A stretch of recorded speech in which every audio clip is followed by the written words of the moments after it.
Everybody ready to do pivot tables today? Yes. Awesome. So pivot tables, I think, is the tool that every teacher needs. And I am not screen sharing, right? Okay. So we're going to talk about that today. So let me give you the link to the presentation. Get the screen sharing working. So let me know if you don't see the screen share. Got it? We can see it. So if you want to, okay, so goo.gl / lowercase q jv7ef.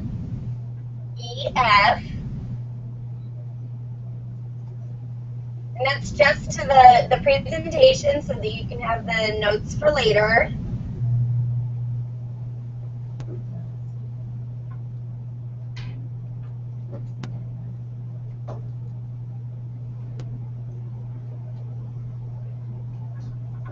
And so what I'm going to do is I'm going to go through just some what is a pivot table and then some brief examples, and then we're going to do one together. So you're going to need to get, if you go to the presentation, this is a live hot link on the third slide, tinyurl.com/Google Pivot Table.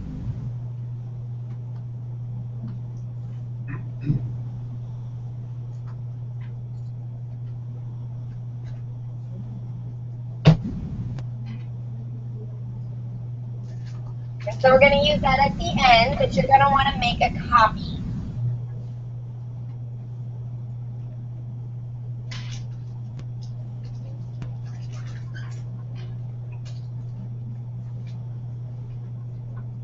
How's the sound?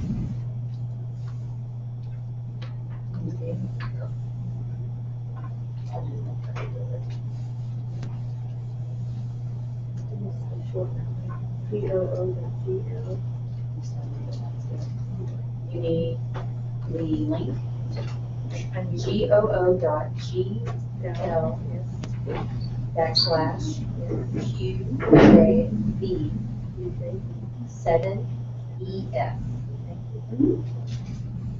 I think I put it on.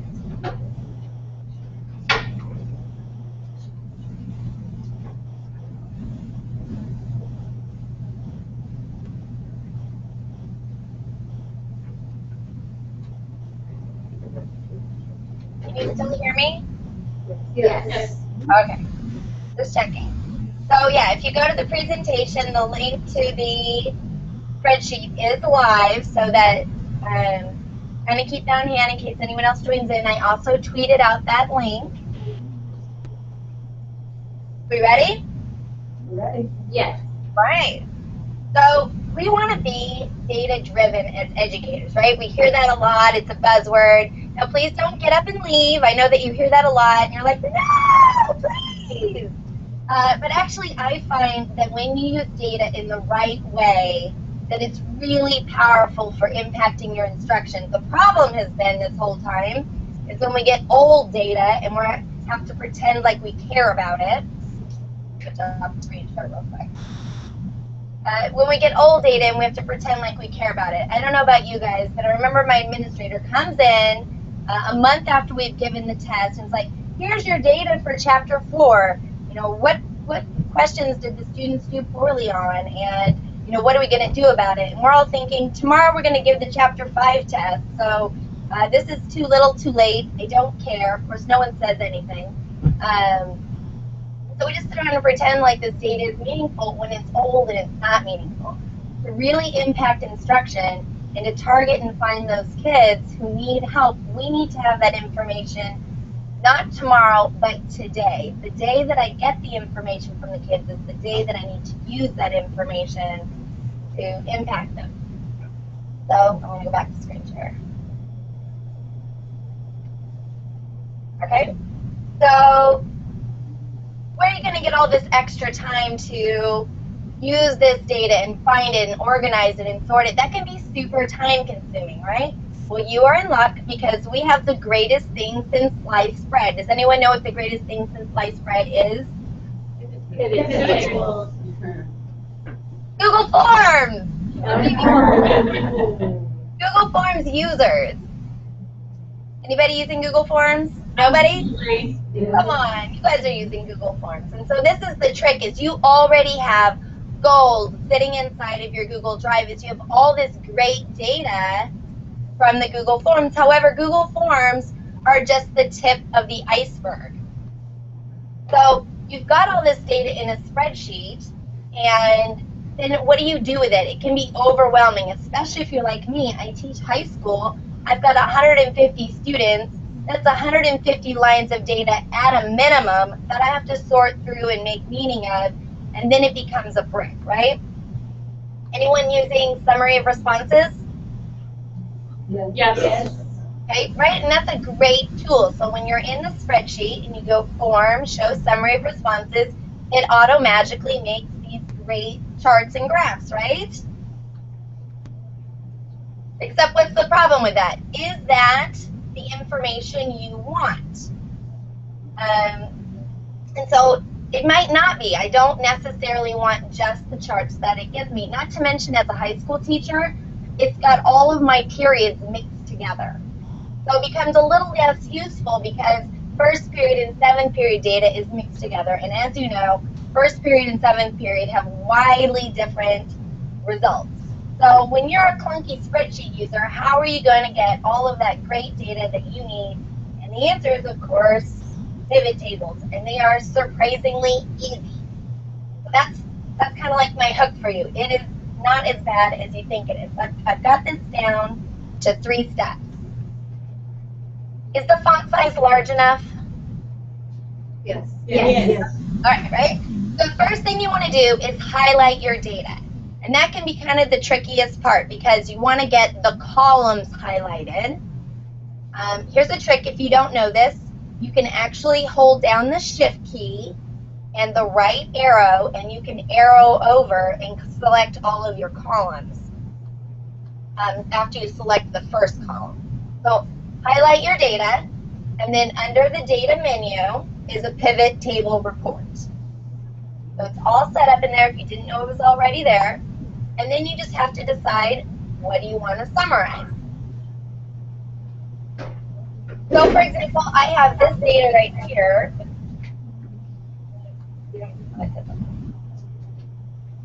How many points does each team have is my question, right? I've got these lines of spreadsheet data.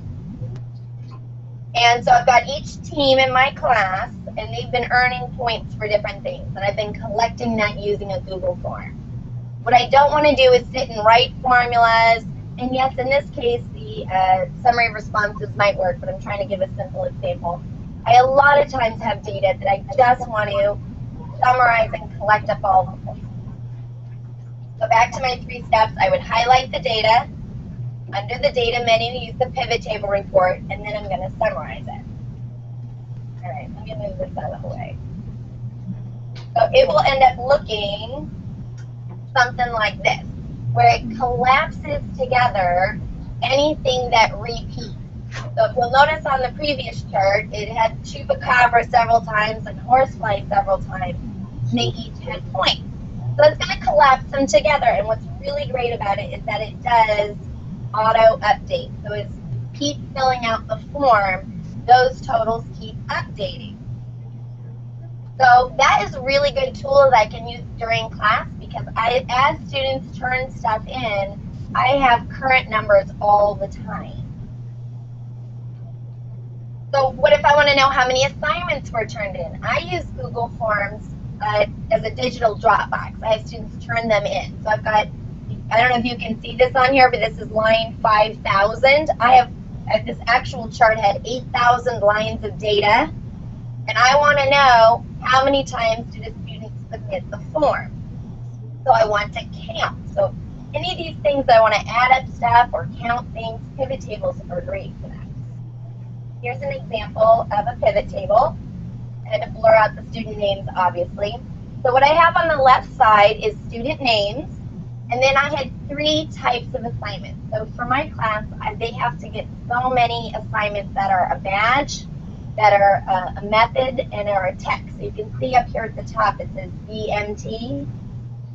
But I can see that each student, as I go across, like this one particular student has turned in 54 assignments total. So the key to a pivot table is that you need repeating data. So if your Google form is just collecting one thing from each student and it's a survey, it might not be that helpful to you unless there's something that you can collapse and pull together. You do need repeating data. So we highlight the columns of data, and then under the data menu, you go from data to pivot table report, and it produces on a new tab. So that's kind of an important thing to know, is that sometimes it glitches and you have to refresh. It creates a new tab, so you have to go to that tab. But you'll notice that there is a report editor, and the items in the report editor are rows, columns, and values. And what you're asking yourself is, what do you want to collapse together? What repeats that you can summarize? So under rows, I would click on add field, and then of the columns that I highlighted, it gives me an option to pick one of the columns. So for this particular data, I can input the teams multiple times. So I'm going to collapse together teams to put those together. And then what I want to do is go to values, so I can say what kind of information I want. So do I want to add or count something? What do I want to add or count? So in this case, I wanted to add, you'll see here I did the points value.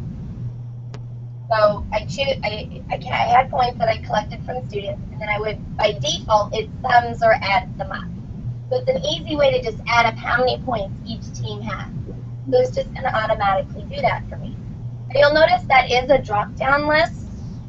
So I could change it to, now notice the option is count A, and not just count. Count counts numbers. Count A counts anything. So I pretty much always use the count A when I want to count up the values.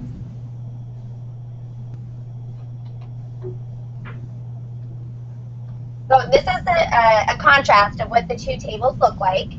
So on the top one, when I use that same data and I had the values be sum, it added up all the points. So I could see that Chupacabras had 2,160 points, and the horseflies only had 640 points. Whereas on the bottom one, I can see how many times the form was submitted. So the form was submitted 48 times for Team Chupacabra and 32 times for Team Horsefly. So I'm able to really quickly and easily get those two different kinds of data of adding versus counting. Now, if you want to kick it up a notch, which of course, right, we want to kick it up a notch, you can add columns into there. So what you can see in this one, let me enlarge this.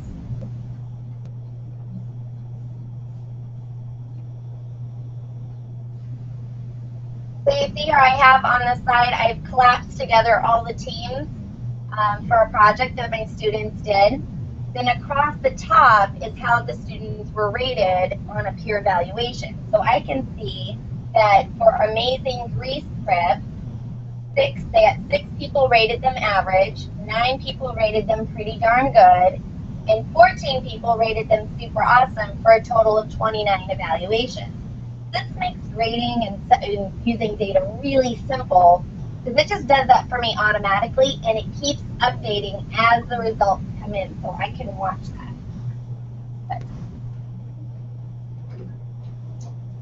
So if you want to add columns, it's the same idea. It needs to be collapsible. It needs to be something that repeats. Otherwise, you don't really want to do it. If you have 150 students, you would have 150 columns. So the field that you choose needs to be something that has some sort of repeating value, like what grade did you get on this project, or what choice did you choose out of a multiple choice list. And if I could give you a word of caution, try and use multiple choice. Let me switch this on. try and use multiple choice or choose from a list or drop down something that does not have the students typing something in. Because it will not collapse together if it is spelled differently. Like if the question was put your name and I type Alice and a space bar, and the next time I just do Alice without a space bar, those are actually two different things. So then it would put it as two different lists when it tries to collapse it together. So that's kind of something to think about when you're designing your Google form is, I want to collapse this information together and summarize it. It would be best if the students were able to pick it from a list. Windows. So just something to think about. Does anyone have any questions? Yes? Far so good? So what I'm going to have you do is, if you haven't done it already, is you're going to make a copy of this Google pivot table. And then it would help if I screen shared that. So that's tinyurl.com/Google pivot table.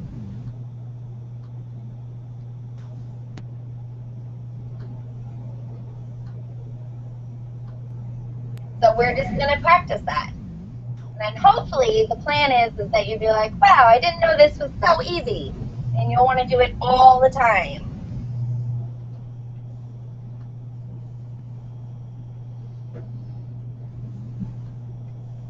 So if you're not familiar with the spreadsheet, you want to, or Google Docs rather, is go File, Make a Copy so that you can make your own copy of the data. Anyone having trouble with that?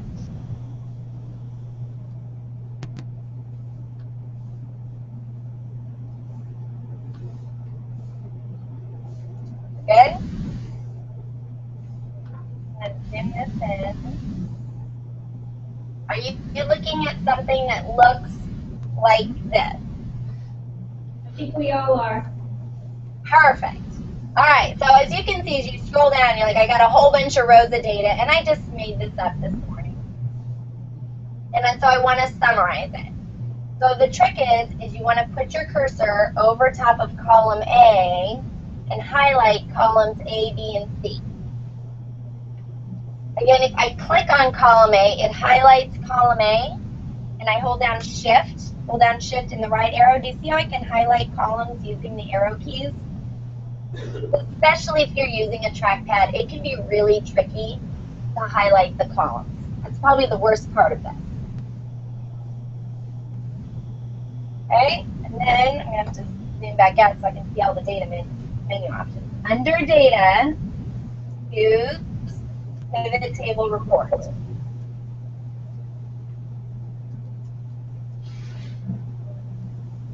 Your data choose pivot table report, and ta-da! Isn't that awesome?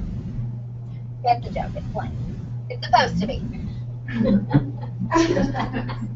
So what I want you to do is just click somewhere below the chart, like down here, and you'll notice your report editor goes away. But if you click back in the chart area, it comes back. So I don't want you to freak out. You see I can make it go away and come back just based on where I click. That's kind of how you get it to edit. And so we are looking on the side where it says rows, add fields.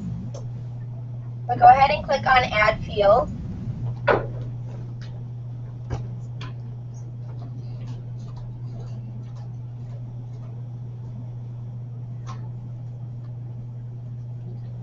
And in this case, I'm going to summarize team. That's what I have that repeats multiple times. You'll notice when I choose team that it automatically, every time that the word chupacabra was repeated, it's now collapsed it together. Instead of saying it 48 times, it lists it once.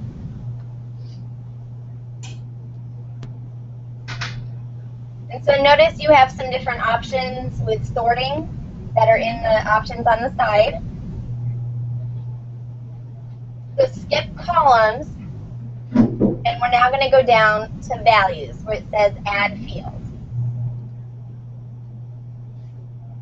And so you're going to ask yourself, what kind of information do you want? If you want to add something up, what do you want to add up? If you want to count something, what do you want to count?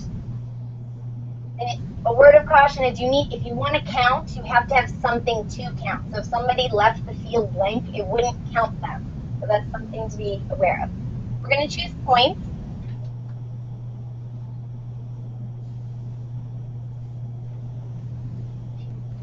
And you see by default that it adds them up. So automatically, the number of points is added up. Now, if I go over here back to my team points, I'm going to just, on this Chupacabra one, make this worth 8,000 just for fun.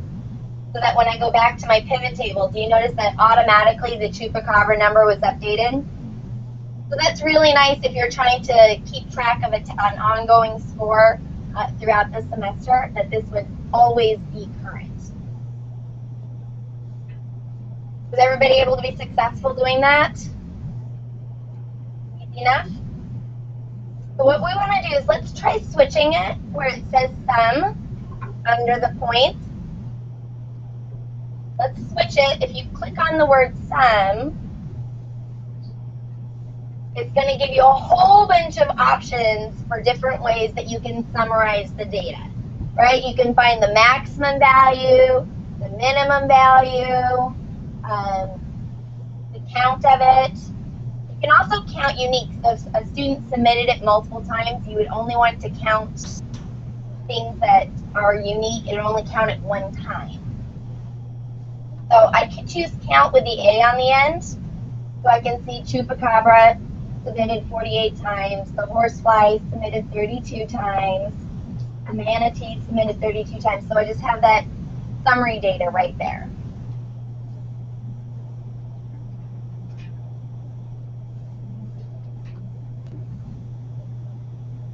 Does anyone have any questions so far? What if new data is added to the form? What if your data is added to the form like it's not in a spreadsheet? It's not in that spreadsheet, but more data comes into the spreadsheet. Is that? Oh, right. So I just added at the bottom. Actually, I did that. It'll work too also because if you look at the range, let me go back to screen sharing. Great question. You notice the range up here underneath the words report editor. Can you see this? Yeah, that doesn't work. It's team points A colon C. It's doing the whole column. So if I add my own data to the bottom, it will be included. Is that what you wanted to know? To be honest, I do this with when I want to do live data throughout the semester, I leave it alone. But if I'm doing this just like a one-time thing where my students submit peer evaluation and then I want to evaluate that, or I just use it even for my own grading purposes. I use a rubric on a Google form and I grade each student that way. I like to make a copy of the tab before I run my pivot tables so that I can kind of mess with and tweak with the data without messing up what the students submitted. So I go to let me screen share again. I go to the bottom on the tab and I duplicate the tab. So I have a copy of the data. That way if a student inputted something wrong, I can correct it without messing up the original. And I can also keep getting data without messing up my pivot table results if I want it periodically snapshots so that it doesn't update. I can do that.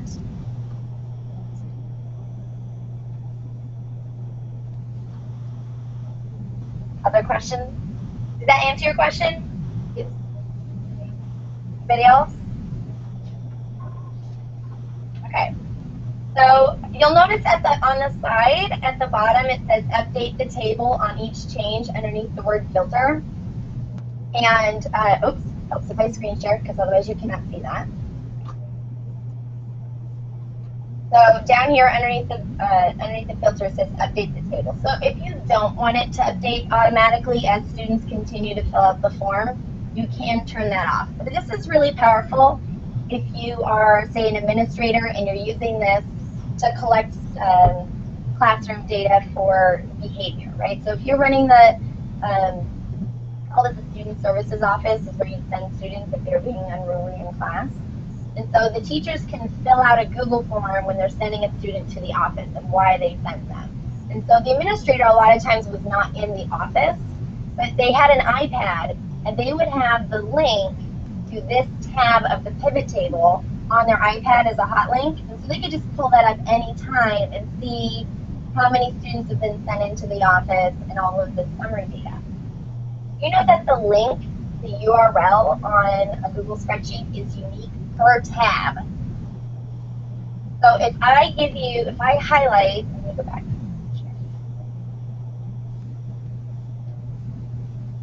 Can you see that the URL at the top is blue? If I take that URL, if you go to the very end, you notice on this tab, mine says pound GID equals 31. Whereas if I'm on a different tab, the end of this one says pound GID equals 29. So if you want to show somebody your pivot table and just the summary data, because when you share raw data with people, that's not very meaningful. But you can, if you give them the link at the top of the spreadsheet, when you're on that tab, they will be taken to exactly that tab. So it's a really nice way to share information with your team, especially if you're looking at item analysis for questions. Any other questions? So do you have to invite the team member to the spreadsheet itself for that? Right, so I would need to do the sharing settings on the spreadsheet. I could set it anyone with the link can view, or anyone can edit if I want to allow them to mess up my data, which usually I don't. So I just give them viewing rights. And so if it's sensitive student data, obviously I would share it with them expressly by typing their email into the share box. Otherwise, if it's just random stuff that it doesn't matter, I will just make it anyone with the link can view. This is great for doing student elections, right? If you're doing some sort of voting, you can watch the voting results come in as they submit the Google form to vote for a class president or whatever. So it's a really nice feature. Ready to go to the next one? So if you look down at the bottom, it says form responses. You see that tab? You'll be looking at a sheet that looks like this. Good? Yes. Okay, great. So this is some peer evaluation data that I've doctored up. They're not anybody's real names or email addresses. And so the students had done all this peer evaluation, and you'll notice I've got 279 lines of data. That's just really overwhelming. Peer evaluation, I think, is a really good tool to use because I can't give every student in my class feedback fast enough. So they can get an initial assessment from their peers. Not only do their peers have a better idea of the criteria against the rubric, because I have them grade against it, but I'm able to get that feedback back out faster. So you can see as you scroll over it, there's a column that says, overall, how would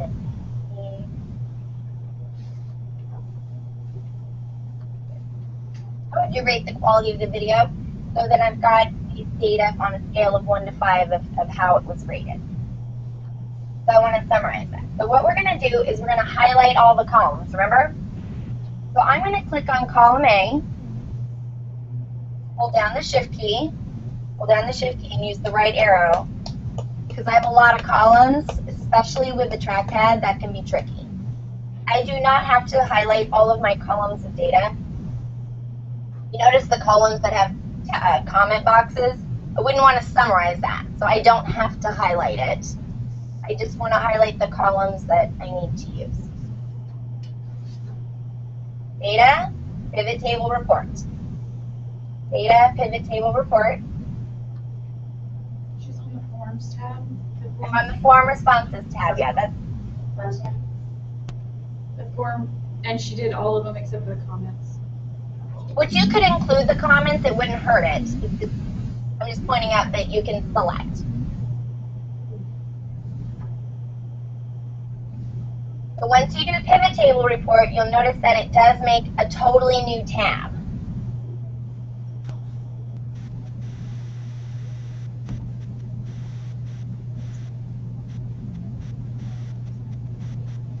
So again, you have the report editor that shows up on the side. And for rows and columns, so for rows, what do you want to collapse together? What do you want to count? And I a lot of times like to ask students their student ID number, because when I ask for their name, they don't always type it in exactly the same, right? So if I ask them their ID number, I'm more likely to have them not have a typo, or have them, you know, I might put Alice Keeler one time and I might just put Alice the second time, and that messes up my ability to collapse stuff together. So again, student ID can be handy, but I'm going to go ahead and do chapter you are evaluating. So that repeats. It was your evaluation, so they, everybody in the class evaluated each group. When I choose chapter you are evaluating, you notice it pulls them all together. Anything repeats is only listed once. Let's go to values. So I do my rows and then I do my values. What do I want to do? I might want to average the scores so I can see what the average score given was, right? So when it says overall, how would you rate the quality of the video? Overall, how would you rate the quality of the video? Right now it's adding up all of those ratings. It doesn't really make sense to add ratings. If you click on the word sum, you got a ton of other options. Do you want to count them or average them? If I choose average,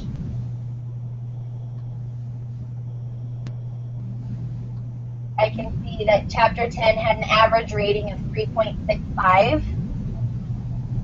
I'm going to highlight that because if you know how to use a spreadsheet for formatting, you can actually cut the number of decimal points down just by formatting it, if that bothers you. I usually just leave all the decimal points. It doesn't bother me usually. So now really quickly and easily, I can see the average score given to each group, which is nice. I'm going to click back on the data, and you'll notice the report editor comes back up. Instead of average, let's go back here to average. Instead of average, let's do count A.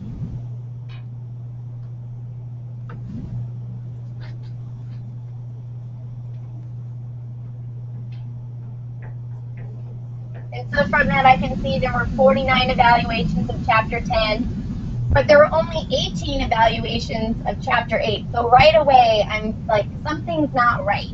You know, maybe the link wasn't working for some of the students, or they turned it in late, or there's some reason. I love to use pivot tables to look for anomalies in the data. You know, who has like really low scores or really high scores, so I can go target those groups or those students. But in this case, let's go ahead and go to columns, because I can pick this up where I can do crosswise data. It says add field on columns. Just click add field. So what might I want to know about the different chapters? I might want to know the actual rating. So I go, for overall, how would you rate the quality of the video?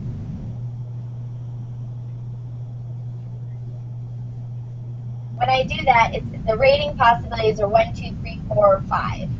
I'm going to highlight the columns just so I can shrink them so they're not so wide.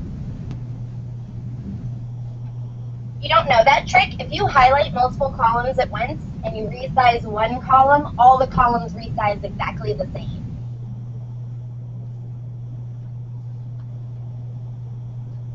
So instantly I can see that chapter 10 got 6 2s, 17 3s, 14 4s, and 12 5s. This actually is a concern for me because I should see the information clustered together, right? It shouldn't have so much variation. So I'm thinking that some people were not taking the peer evaluation process seriously, so I use this information to go look up who was giving out all of these 5s and look at all of their evaluations. Were they just giving everybody a 5? Because I make the quality of their peer evaluation part of their grade. So I use that to go backwards. Questions? Is anyone having trouble doing it? How did you add the column again? On the right-hand side where it says the report editor, don't forget you have to click into the pivot table itself in order to get the report editor to show up. And so it has rows, and then it says columns beneath it with add field.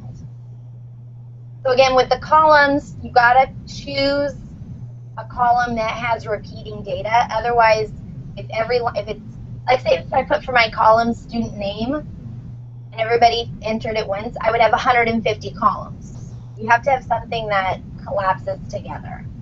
If I'm doing student names, I'm always going to do that in rows, so I have 150 names down the page. I don't want 150 names across the spreadsheet.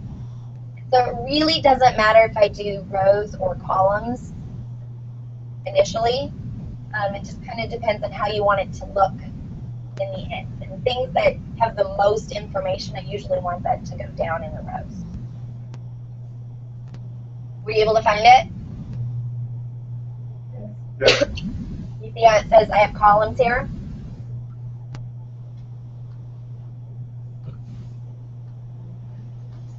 Any other questions?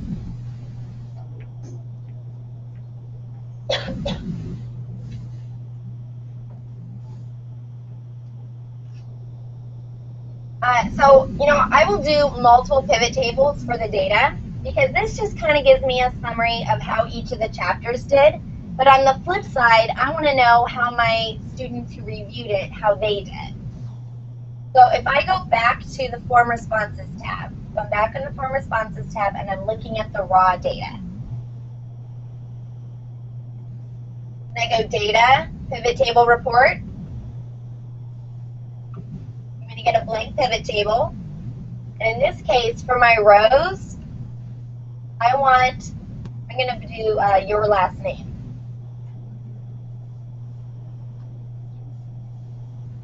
These are all fake names. They're not the real names of any of my students. If you want to do first and last name, I can do add field. And you now notice for rows, I have first name and last name. You see how I just did add field twice under rows? You might want to turn off show the totals. Yeah, that made it look a little nicer. See the show totals column or checkbox. When I do two pieces of data, it tends to make it look really clunky. So I'll just turn off the show totals on one of them. Then under values, I'm going to show you my favorite trick under values is I'm actually going to choose timestamp because I'm going to just count. So when I am counting, I will count the timestamp because it always has a piece of data because it's put in there automatically by the form. And it looks really wonky because it says it's going to add the timestamp, which makes absolutely no sense. So you want to change it from sum to count A. Change it from sum to count A.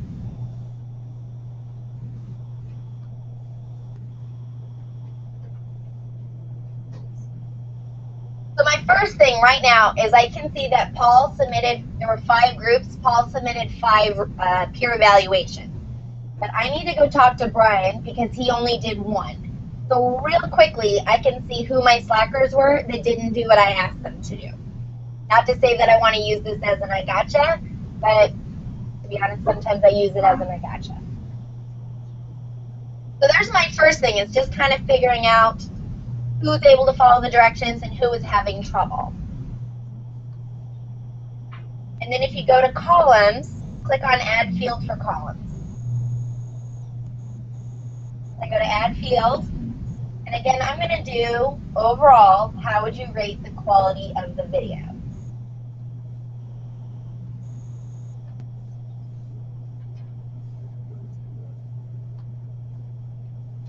columns are always wide, so I do like to resize them. Let me get rid of that just so it's smaller.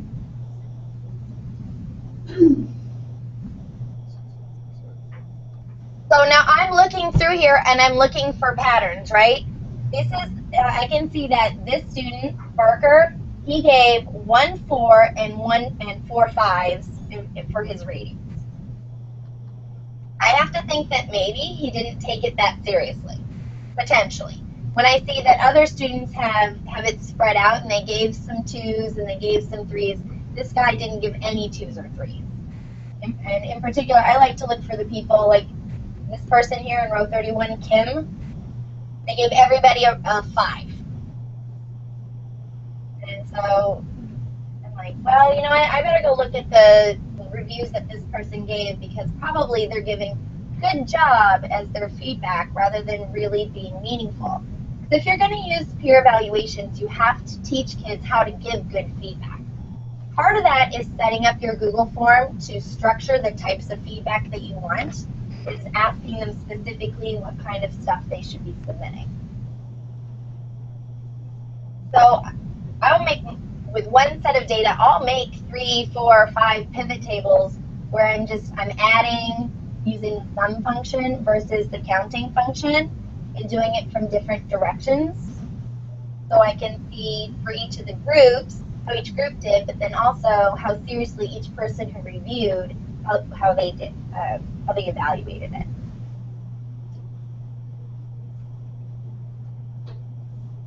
Questions? Since you're showing the timestamp, is there any way to check if some of the responses were like within a minute of each other? Oh, that's a good question because one of the options. Let me go back to screen sharing. There is a filter down here at the very bottom underneath values.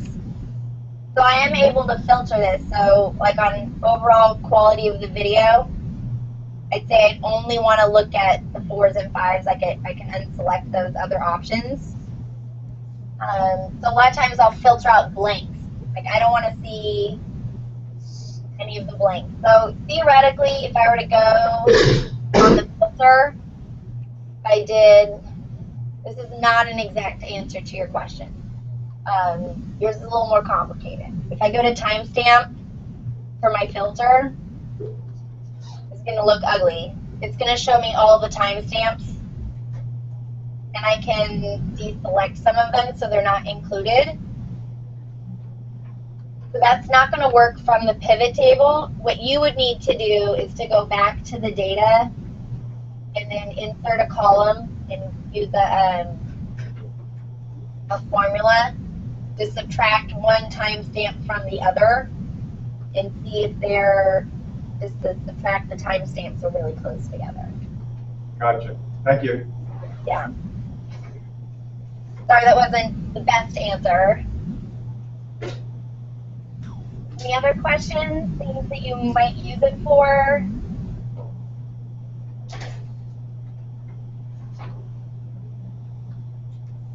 That's all that I have. I just wanted to kind of introduce you to how you can take the data you're already collecting in Google Forms and summarize it, and hopefully that you'll find that to be really helpful.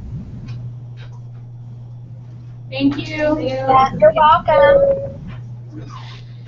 Best class so far. Oh, thanks. Except I have a little bit of this.